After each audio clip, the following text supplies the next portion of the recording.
Cinema hall ভেঙে তৈরি করা হচ্ছে মাদ্রাসা।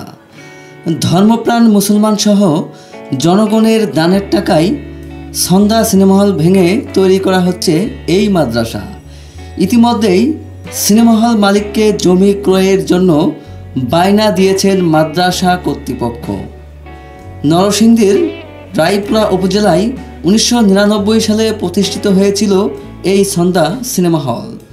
সাম্প্রতিক হলের বিপরীত পাশে একটি ব্যানারে দেখা যায় হলটি ভেঙে তৈরি করা হবে 2008 সালের প্রতিষ্ঠিত ইদ্রিসিয়া দারুল কোরআন মাদ্রাসা। এরই মধ্যে মাদ্রাসার জন্য সংশ্লিষ্টরা সন্ধ্যা সিনেমা হলটি কেনার জন্য 1,30,00,000 টাকা চুক্তি মূল্যের বিপরীতে 20 লক্ষ টাকা বায়না করেছেন।